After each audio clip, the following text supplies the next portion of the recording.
The thunder roared across the dark mountains like an angry beast. Rain pounded against the windows of the small wooden cabin where Lee Tae-min sat drinking his evening tea. He had chosen this remote place in the mountains outside Neo-Seoul for good reasons. No neighbors, no noise. No painful memories of his old life as a military medic. Tae-min was 28 years old but looked older. His black hair was messy and his dark eyes held the tired look of someone who had seen too much. 3 years ago, he lost his entire medical squad in the Martian border conflicts. Since then, he worked as a wilderness rescue specialist. He saved hikers and climbers who got lost or hurt in these dangerous mountains. It was good work, quiet work, safe work. The lightning flashed outside his window and lit up the entire forest for just a moment. In that brief light, Tae-min saw something that made him put down his teacup. A bright streak of fire was falling through the storm clouds. It was not lightning.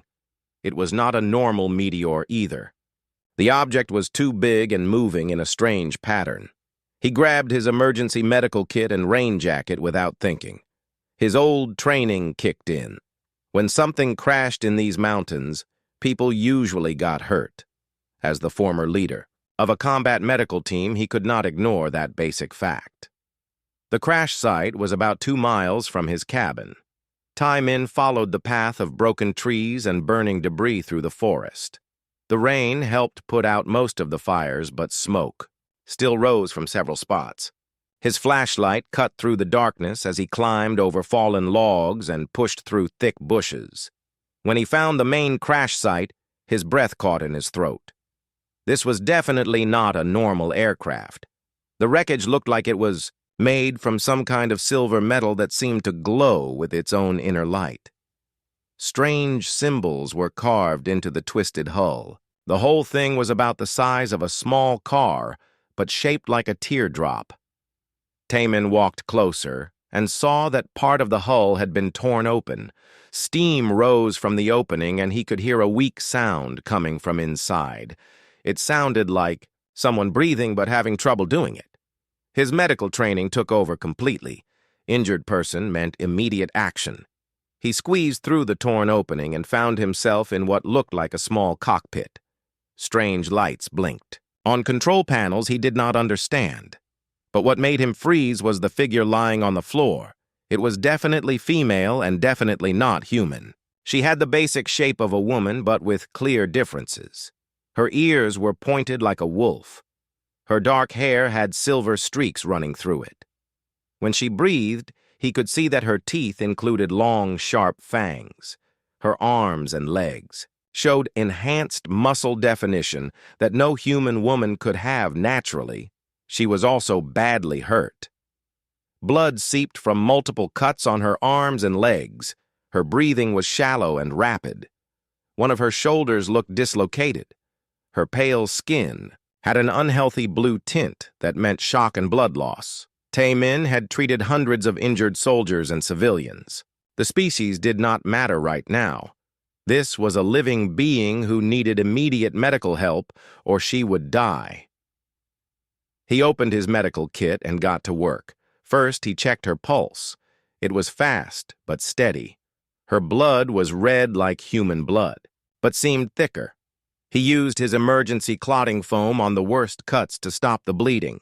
The foam worked on her alien biology just like it did on humans. Her dislocated shoulder needed attention next. Tae-min had relocated dozens of shoulders in combat situations. He positioned her carefully and applied steady pressure in the right direction. The joint popped back into place with a soft sound. She made a small noise of pain but did not wake up. The hardest part was treating what looked like internal injuries. Her abdomen was swollen and hard to the touch. That usually meant internal bleeding. He had emergency surgery supplies in his kit, but performing surgery inside a crashed alien ship during a thunderstorm was not ideal. Tae-min made a decision. He would move her to his cabin where he had better equipment and lighting. The trip would be dangerous for someone with internal injuries, but staying here in the cold and wet would definitely kill her. He fashioned a stretcher from pieces of the ship's interior and his rain jacket. Moving her was slow and careful work. Every few minutes he stopped to check her breathing and pulse. Both stayed weak but stable. The journey back to his cabin took almost an hour. By the time he got her inside and onto his kitchen table, his arms and back ached terribly. But the alien woman was still breathing. Under the bright kitchen lights, he could see her injuries more clearly. Some of the cuts were deeper than he first thought. Her strange blood had a slightly different color under artificial light. It was still red, but with a purple tint that human blood did not have. Taemin worked through the night treating her wounds. He used local anesthetic to numb areas before stitching cuts closed. His human surgical techniques seemed to work fine on her. Alien biology. Her tissue responded to the medicines in his kit almost exactly like human tissue did. The most dangerous injury was definitely internal bleeding in her abdomen. He had to make a small incision to find the source. Inside her body cavity, everything looked similar to human anatomy but slightly different. Her organs were in the same basic positions, but some were larger and had different shapes. He found the bleeding vessel and managed to seal it with surgical adhesive. It was delicate work that required steady hands and years of experience. Any mistake could kill her instantly. As the sun rose through his kitchen windows, Taemin finally stepped back from his patient. She was stable. Her breathing was deeper and more regular. Her pulse was stronger. The blue tint had left her skin. She was still unconscious, but she would live. He had saved the life of an alien being using nothing but human medical knowledge and equipment. The implications of what had just happened would change everything. But right now, Taemin was just a tired medic who had done his job. He covered her with clean blankets and settled into a chair to watch over her. Whatever came next could wait until she woke up. Vera woke up slowly on the third day. Her golden eyes opened and immediately scanned the unfamiliar room with the sharp focus of a trained warrior. She tried to sit up quickly, but pain shot through her shoulder and abdomen. A soft grunt escaped her lips. Taemin was at her side in seconds.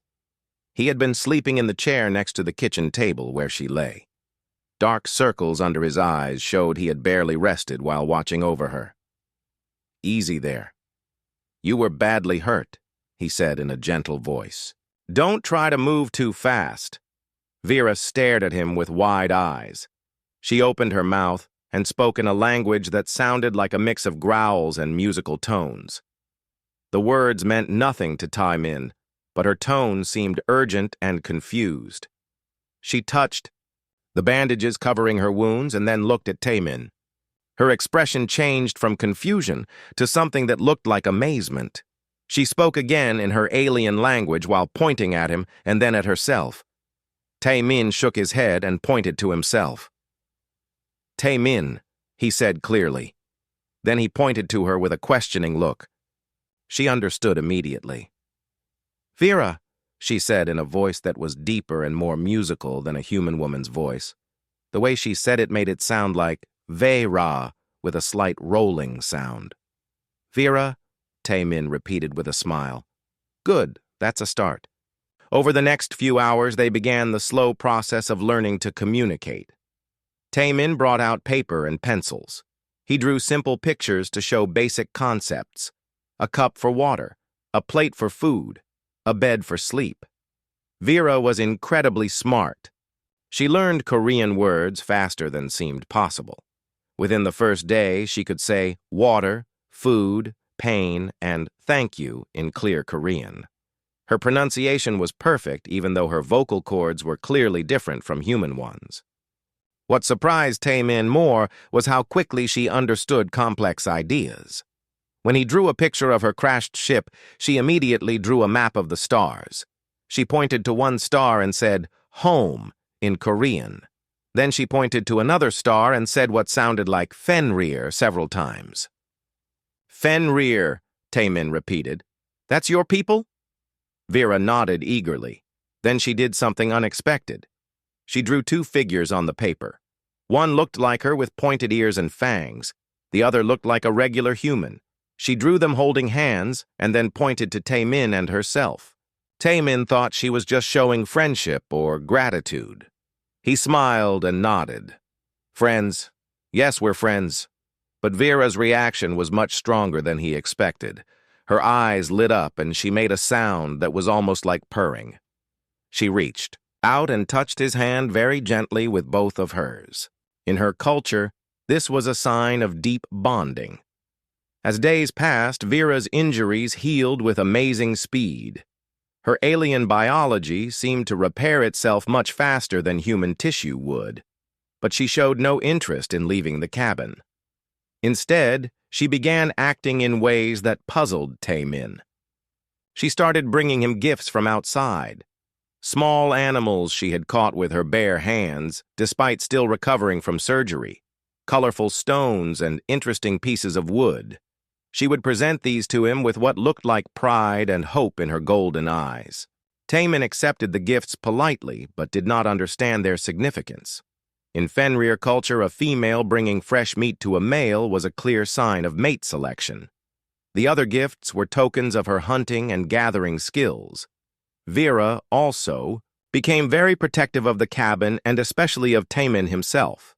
When he went outside to check his equipment, she followed closely behind. Her enhanced hearing picked up sounds that human ears missed. Several times, she growled softly at noises in the forest that turned out to be harmless animals. One evening, a brown bear wandered too close to the cabin. Tae-min was chopping firewood when Vera suddenly appeared between him and the bear. She let out a sound that was part roar and part howl. The bear took one look at her fangs and glowing eyes and decided to find dinner somewhere else. You didn't need to do that, Tae-min told her. Brown bears usually avoid people anyway, but Vera looked satisfied and pleased with herself. She had protected her chosen mate from danger. In her mind, this was natural behavior. The language barrier was breaking down rapidly. Vera absorbed Korean words like a sponge. Her damaged translation implant was slowly healing itself and helping her understand grammar and sentence structure. Within 2 weeks, she could hold basic conversations. "Why did you save me?" she asked one evening as they sat by the fireplace. Tae-min looked up from the medical report he was writing. "You were hurt. It's what I do. I help injured people." "But I am not your people. I am alien. Strange. Dangerous, maybe." Tae-min shook his head. "You needed help. That's all that mattered. Injured is injured." Vera stared at him for a long moment.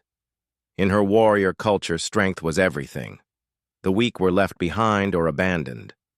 But this human male had risked his own safety to save a complete stranger from another species. Such behavior was almost impossible for her people to understand. "My people would not do this," she said quietly. "Help stranger. Help weak one." "Well, my people do," Tae-min replied.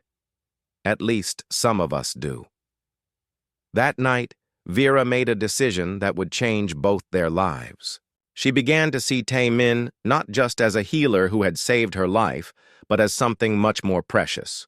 In her culture, males who showed such selfless protective behavior were the most desirable mates. They would protect and provide for offspring.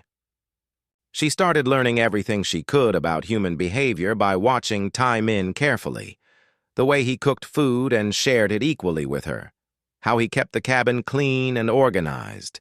His gentle patience when teaching her new words. All of these things reinforced her growing belief that he was courting her in the human way. Tae-min remained completely unaware of how his ordinary kindness was being interpreted. To him, Vera was a fascinating patient who was recovering well from serious injuries. Her growing attachment seemed natural after the trauma she had experienced. But late at night, when she thought he was sleeping, Vera would watch him with golden eyes that held a warmth and longing he did not yet understand. Captain Hwandong-6 studied the satellite images on his tablet with growing concern. The energy signature from the mountain crash site was definitely not from any Earth technology. 3 weeks had passed since the incident, and his team from Earth Defense Command was finally ready to investigate. "The readings are off the charts," said Scout Park Mi-young as she adjusted her detection equipment. Whatever crashed up there is still giving off exotic radiation. Dong-sik nodded grimly. Command wants it captured alive if possible. Dead if necessary. We cannot let alien technology fall into the wrong hands. The team of 6 soldiers moved up the mountain path in standard formation. Each carried weapons designed to subdue rather than kill. Earth Defense Command wanted to study any aliens they found. At the same time, far above the Earth's atmosphere, 3 sleek ships dropped out of hyperspace. They were Fenrir hunting vessels built for tracking and capturing escaped criminals. The Orcs ships were black as deep space and moved without making any sound. On the lead ship, Grimjaw Kale studied the tracking display with anger burning in his yellow eyes. He was a massive Fenrir male, with scars covering his arms and face. His dark fur had gray streaks that showed his age and experience as a warrior. "The trail leads to that blue planet," growled his second-in-command. "The female's escape pod crashed there 3 weeks ago." Kale's lips pulled back to show his fangs. "Vera thinks she can run from her duty to the pack. She thinks she can shame me by refusing our mating bond. We will bring her back, and she will face judgment." "What about the primitives on that planet?" asked another warrior. "Humans," Kale spat. "Weak creatures with no claws or fangs. If they have found Vera, they are probably keeping her as a pet or a curiosity. We will take her and leave the humans to their pathetic lives." Back at the cabin, Vera suddenly lifted her head from the book she was reading. Her enhanced hearing had picked up sounds that worried her. Multiple footsteps moving through the forest, the click of metal weapons, human voices speaking in low tones. "Taemin," she said urgently. "Soldiers coming, many of them." Taemin looked up from his medical supplies. "Are you sure?" "Very sure. My hearing much better than human." 6 humans with weapons moving toward cabin. Taemin felt his old military training activate. He moved to the window and carefully looked out. Through the trees, he could see flashes of green uniforms and body armor. These were definitely military personnel. "They're probably looking for your crash site," he said. "My government wants to study any alien technology." Vera's eyes widened with fear. Not fear of being hurt, but fear of being separated from Taemin. "They take me away from you?" "I won't let that happen," Taemin said firmly. The words surprised him. When had protecting Vera become so important to him? He quickly gathered emergency supplies and his medical kit. "We need to move. I know these mountains better than anyone. We can hide until they give up." But as they prepared to leave the cabin, Vera's enhanced senses picked up something else. A low humming sound coming from the sky. She looked up through the skylight and saw 3 dark shapes descending through the clouds. "More trouble," she whispered. "Those are Fenrir ships. My people have found me." Taemin stared at the alien vessels.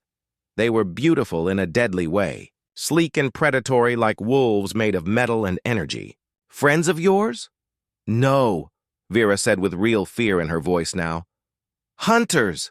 They come to take me back for punishment. I ran away from forced mating. Great shame to pack." The situation was getting worse by the minute. Human soldiers approaching.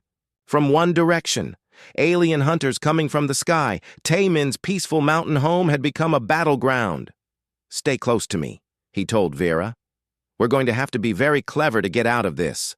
They slipped out the back of the cabin just as the first human soldiers reached the front door. Taemin led Vera along paths he had used for years during rescue operations. Every step was planned to avoid leaving obvious tracks. Behind them, they could hear the soldiers searching the cabin. Voices called out when they found signs that someone had been living there recently. Equipment beeped as it detected Vera's alien biological traces. Above them, the Fenrir ships had landed in a clearing half a mile away. Kale and his warriors were now tracking Vera's scent trail. Their enhanced senses made them much better hunters than the human soldiers. Taman brought Vera to a cave he had used as an emergency shelter during winter rescues. It was hidden behind a waterfall and nearly impossible to find unless you knew exactly where to look. "We should be safe here for a while," he said as they caught their breath. But Vera was shaking her head. "Fenrir hunters very good. They find us soon. And human soldiers have many electronic tools. Cannot hide forever." "Then we need to do something they don't expect," Taman said. His tactical mind was working through possibilities. "Both groups want to capture you. Neither group cares about working together. Maybe we can use that against them?" Vera looked at him with admiration. "You think like pack leader. Smart strategy thinking." As if summoned by their conversation, angry voices echoed through the forest. The human soldiers had encountered the Fenrir hunters. Neither group was happy to find competition for the same prize. "Stand down immediately," Dongsik's voice carried clearly through the trees. "This is Earth territory. You have no authority here." Kyle's response was a sound that was half laugh and half snarl. Weak humans giving orders to Fenrir warriors. How amusing. The confrontation was escalating quickly. Weapons were being raised on both sides. What had started as two separate hunting missions was about to become an armed conflict between species. From their hiding place, Vera suddenly did something that shocked both Taemin and herself. She stepped out into the open where both groups could see her.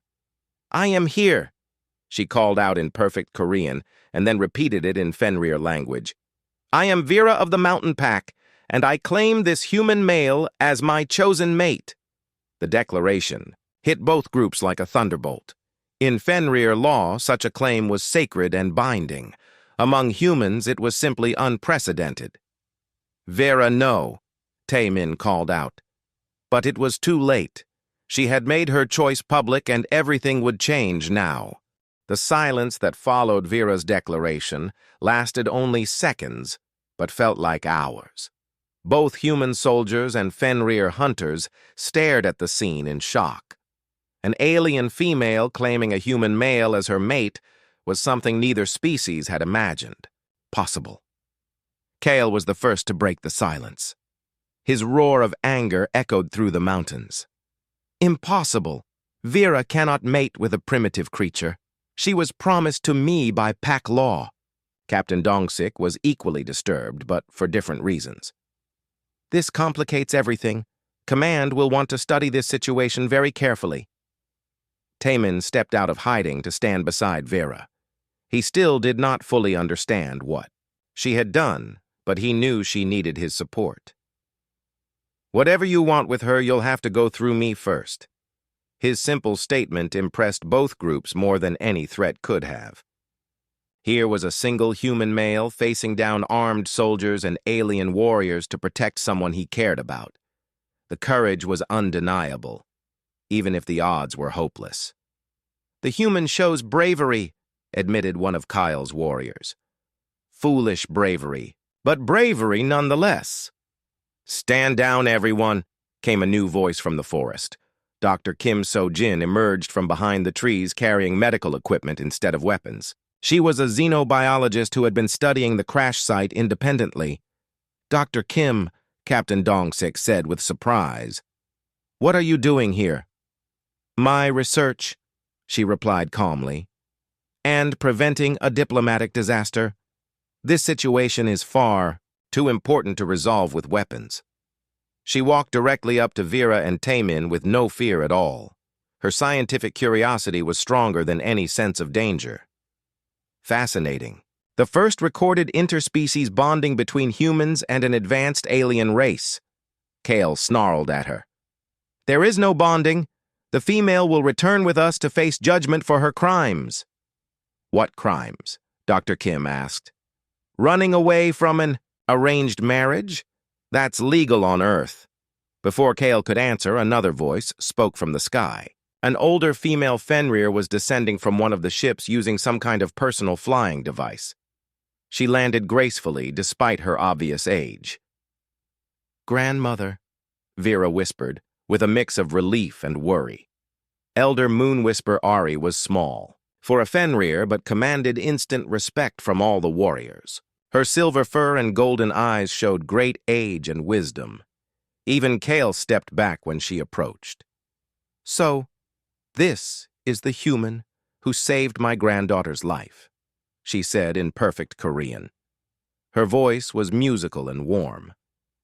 "You have caused quite a stir, young Tae-min." "You know my name?" Tae-min asked with surprise. Ari smiled, showing smaller fangs than the warriors. "Vera has been sending messages home ever since her translator implant healed. She has told us many interesting things about human behavior."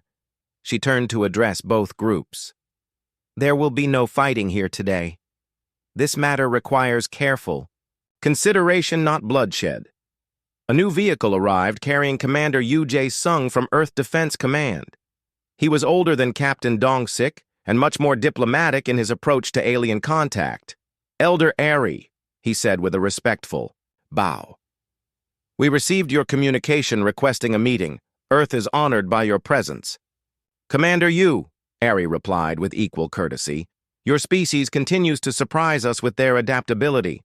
Over the next several hours, both species worked together to set up a temporary meeting area in the forest clearing.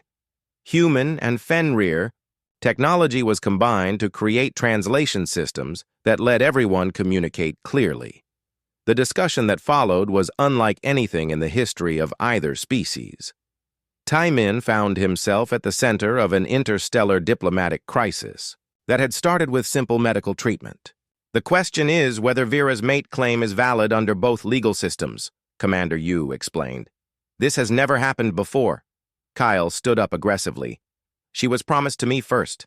Pack law demands she honor that commitment, but—" "She made the promise under duress," Tae-min said quietly. "Forced marriage is not legal under human law. People should have the right to choose their own partners." Elder Ari studied Tae-min carefully.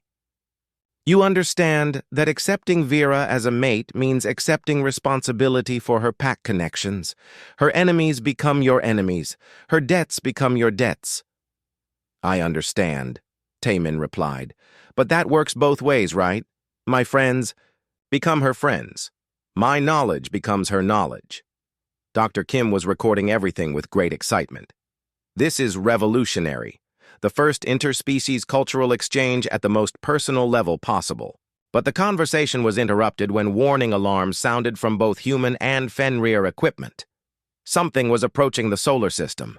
Something big and moving very fast. "Energy readings are off the scale," reported Scout Park Mi-young. Multiple large ships dropping out of hyperspace beyond Mars. Kale's expression changed from anger to fear. "The signature matches old enemy vessels. The Void Devourers have found us." Elder Ari's face went pale. "Impossible. We thought they were destroyed centuries ago." "What are Void Devourers?" "Commander," Yu asked urgently. "Ancient enemy of my people," Ari replied grimly. "They consume all life on planets they visit. They destroyed our original homeworld long ago." Tae-min felt the tactical part of his mind engaging. "How many ships? What are their capabilities?" "Hundreds of vessels," reported one of the Fenrir warriors. "Each one capable of destroying cities." The immediate threat put all other arguments on hold. Humans and Fenrir suddenly found themselves facing a common enemy that threatened both species. "We need to work together," Tae-min said. "Pool our knowledge and resources."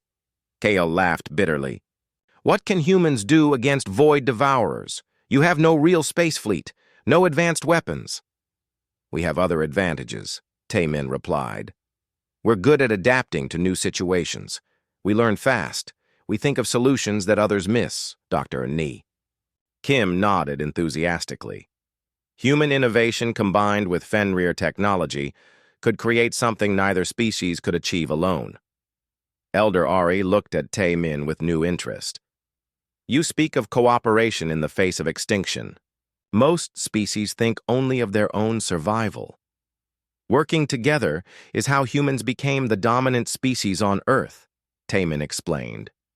We're not the strongest or fastest, but we're very good at cooperation.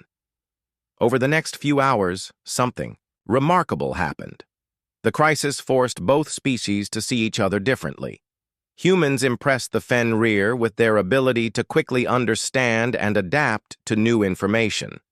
Fenrir impressed the humans with their advanced technology and warrior skills. Vera watched proudly as Taemin naturally took a leadership role in the planning discussions.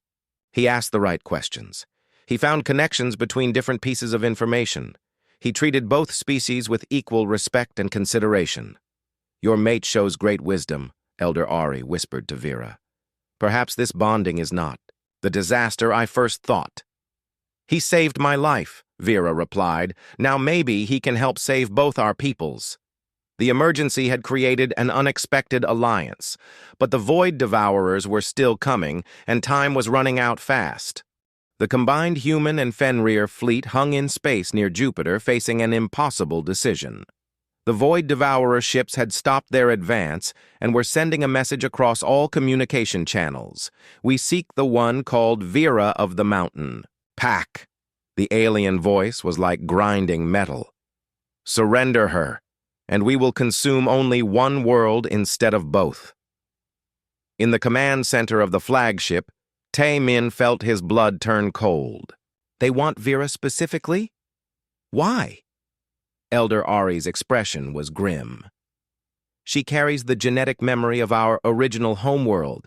The Void Devourers need that information to find and destroy the remaining Fenrir colonies scattered across the galaxy. So, if we give her to them, millions of Fenrir die," Commander Yu said.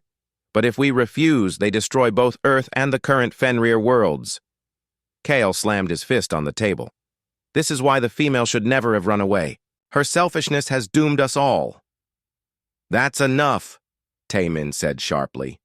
"Blaming Vera won't solve anything. We need to focus on finding a solution." "There is a solution," Elder Ari said quietly. "According to ancient law, Vera's mate can undergo the trials of proving. If he succeeds, the genetic memory transfers to him and becomes worthless to the Void Devourers." Dr. Kim looked up from her research tablet. "What exactly do these trials involve?" "3 tests," Ari explained. "Combat prowess to prove strength, pack leadership to prove wisdom, spiritual bonding to prove connection to Fenrir essence." "And if I fail?" Taemin asked. "You die," Kale said with satisfaction. "And Vera returns to me as originally planned." Vera grabbed Taemin's arm. "No, too dangerous. Trials designed for Fenrir biology. Human cannot survive them." "I have to try," Taemin replied. "It's the only chance we have." The trials were set up on the moon to provide neutral ground.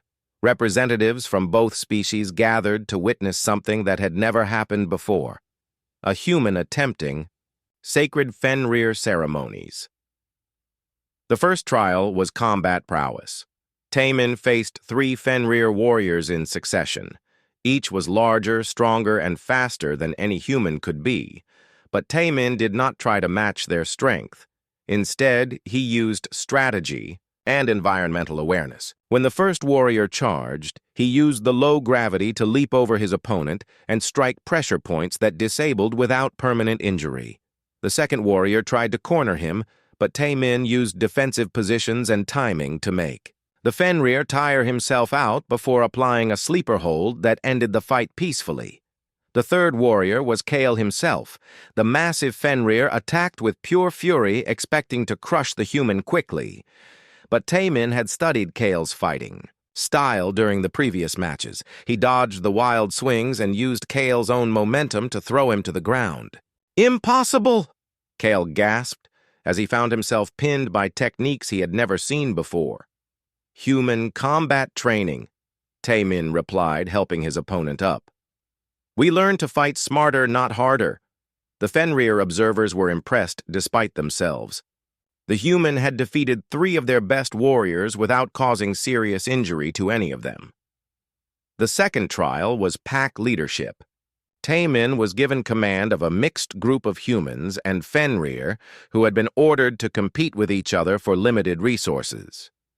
Instead of choosing sides, Taemin changed the rules of the game. He analyzed what each individual was good at and created teams that mixed both species. Humans provided planning and innovation while Fenrir provided strength and endurance. Within hours, the competing groups had become cooperating teams that accomplished far more together than either could, alone. The trial supervisors had never seen anything like it. "Your mate treats all pack members as equals," one Fenrir elder told Vera. "Even our leaders struggle with such fairness." The final trial was the most dangerous. Spiritual bonding required Taemin to connect with the genetic memory that Vera carried. If the connection failed, both of their minds could be destroyed. They were placed in a chamber filled with crystalline structures that amplified psychic energy.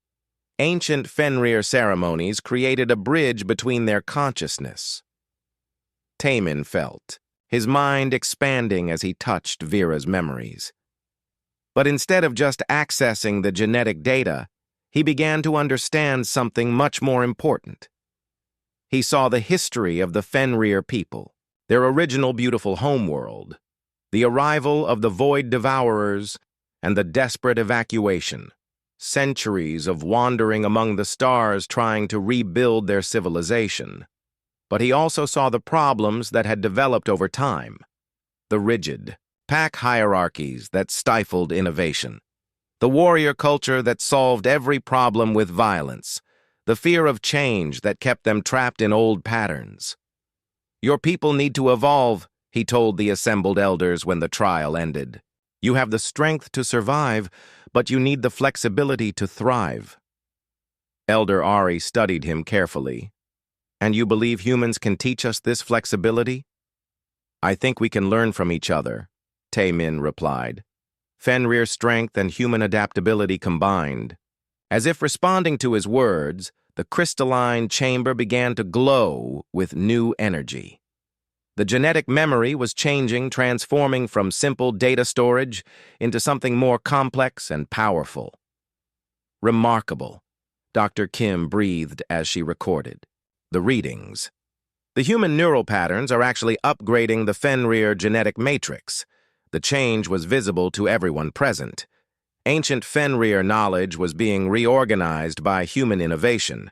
Rigid hierarchies were becoming flexible networks. Warrior pride was expanding to include diplomatic wisdom. "This is what the Void Devourers fear most," Elder Ari said with wonder in her voice. "Not our genetic memory, but our potential for growth and change." Outside the chamber, alarms began sounding. The Void Devourer fleet was moving again, advancing toward both Earth and the Fenrir worlds. But now, the combined human and Fenrir forces had something they did not expect. A new kind of unity that made both species stronger than they had ever been alone. Taemin and Vera emerged from the trial chamber forever changed. They carried within them not just genetic memory, but the blueprint for a new kind of civilization. One that honored both Fenrir tradition and human innovation. The real battle was about to begin. The Void Devourer fleet stretched across space like a plague of metal locusts. 500 ships each the size of a small moon moved toward Earth and the Fenrir worlds with unstoppable momentum. Their dark hulls absorbed light itself, making them appear as holes in the star field. In the combined command center, Taemin studied tactical displays that showed impossible odds. Even with human and Fenrir forces working together, they were outnumbered 50-1. "Traditional warfare cannot defeat them," admitted Fleet Commander Kale, who had become an unlikely ally after the trials. "They have destroyed hundreds of worlds, using the same tactics." "Then we don't use traditional warfare," Taemin said quietly. "We do something they've never seen before." Dr. Kim looked up from her analysis reports. "The Void Devourers are attracted to high concentrations of life energy. That's how they find populated worlds to consume. What if we made them think both worlds were already dead? Taemin asked. Could we fake the energy signatures somehow? Elder Ari's eyes brightened with understanding. A deception on a planetary scale. Hide our life forces from their sensors. More than hide them, Taemin continued as the plan formed in his mind. We evacuate both worlds completely. Make them appear lifeless and barren.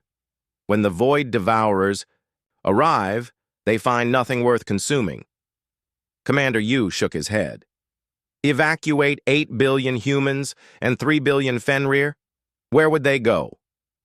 The outer system, Taemin replied. Jupiter's moons, Saturn's rings. Places the Void Devourers won't think to look because they appear naturally lifeless. Vera stepped forward with excitement in her golden eyes. Human logistical planning combined with Fenrir teleportation technology. It could work. The next 72 hours saw the largest evacuation in the history of either species. Human organizational skills created detailed plans for moving entire populations. Fenrir technology made the impossible distances manageable. Taemin found himself coordinating between thousands of leaders from both worlds. His natural ability to understand different viewpoints and find common ground made him the perfect bridge between species. The human thinks like a pack leader but acts like a diplomat, observed Elder Ari as she watched him work. No wonder Vera chose him. Children were evacuated first along with the elderly and sick. Fenrir warriors worked alongside human engineers to dismantle essential infrastructure and transport it to the outer system. Nothing was left behind that might suggest recent habitation. The most difficult part was masking the life energy signatures of the planets themselves. Dr. Kim and Fenrir scientists worked together to create massive shield generators that made Earth and the Fenrir worlds appear dead from space. Energy output dropping to background levels, reported Park Mi-young from her sensor station. Both worlds now appear lifeless on all detection frequencies. As the last evacuation ships departed, Earth looked empty and cold. Cities stood vacant. Forests were silent. Even the oceans seemed still and dead. The Void Devourer fleet arrived 12 hours later expecting to find rich worlds full of life to consume. Instead, they found 2 barren planets with no energy signatures worth harvesting. Impossible, transmitted the lead Void Devourer ship. Our tracking showed massive life concentrations in this system. From hidden bases in the asteroid belt, human, and Fenrir forces watched their enemies search both worlds thoroughly. The massive ships scanned every continent and ocean, finding nothing but empty buildings and dormant ecosystems. After 3 days of fruitless searching the void, devourers began to leave. Their species had evolved to consume life energy, not waste time on dead worlds. They moved on toward other systems where their sensors detected the vibrant signatures of living planets. They're withdrawing, Commander Yu reported with amazement. The entire fleet is jumping to hyperspace. Across the hidden bases, celebrations erupted. Humans and Fenrir embraced each other as equals, having shared the greatest victory in either species' history. They had defeated an ancient enemy not through warfare, but through cooperation and clever thinking. But the real work was just beginning. Returning 8 billion humans and 3 billion Fenrir to their homeworlds required even more coordination than evacuating them. We can't go back to the way things were before, Taemin told the Combined Leadership Council. This crisis showed us what we can accomplish together. Elder Ari nodded with wisdom in her ancient eyes. The trials changed more than just you and Vera. They changed the genetic memory of our entire species. We are no longer the same people who fled our original homeworld. Over the following months, Earth and the Fenrir worlds were rebuilt with a new philosophy. Human innovation was combined with Fenrir technology. Diplomatic cooperation replaced competitive dominance. Individual choice was balanced with pack loyalty. Taemin and Vera's mountain cabin became the site of the first permanent Human Fenrir Embassy. Representatives from dozens of other alien species came to study this unprecedented partnership between worlds. "You have achieved something remarkable," said Ambassador Quill from the Crystalline Federation. "Two species becoming stronger through unity rather than weaker through compromise. It started with one human helping one injured alien," Vera replied as she stood beside Tai Min, watching the sunset over their mountain home. "Small acts of kindness can change the galaxy." Dr. Kim had established a permanent research station nearby to study the ongoing cultural exchange. Her reports were read eagerly by xenobiologists throughout known space. "The Human Fenrir Alliance is producing innovations neither species could have achieved alone," she wrote. "Medical techniques that work on multiple biologies, engineering, solutions that combine efficiency with beauty, diplomatic methods that honor both individual rights and community bonds." 6 months after the Void Devourer crisis, the first joint exploration ships were launched. Human crews worked alongside Fenrir warriors to map new star systems and make contact with previously unknown species. "Where do we go from here?" Taemin asked Vera, as they watched one of the new ships disappear into hyperspace. "Wherever the galaxy needs us," she replied with a smile that showed her fangs. "Together." Their love story had become something much larger than either had imagined. A bridge between worlds, a template for cooperation, a proof that the strongest bonds were not chains of duty, but choices made from the heart. In the embassy, guest book visitors from across the galaxy left messages of hope and wonder. The most common phrase translated the same in every language: "If they can do it, anyone can." The mountain cabin where it all began still stood unchanged. But the universe around it had been forever transformed by the simple human truth that helping others was not weakness, but the greatest strength of all. As new ships arrived daily bringing diplomats and scholars from distant worlds, Taimin reflected on how much had changed since that stormy night when he first heard the crash. He had saved one injured alien. In return, she had helped him save 2 civilizations and change the course of galactic history. Sometimes the smallest acts of compassion really could move worlds.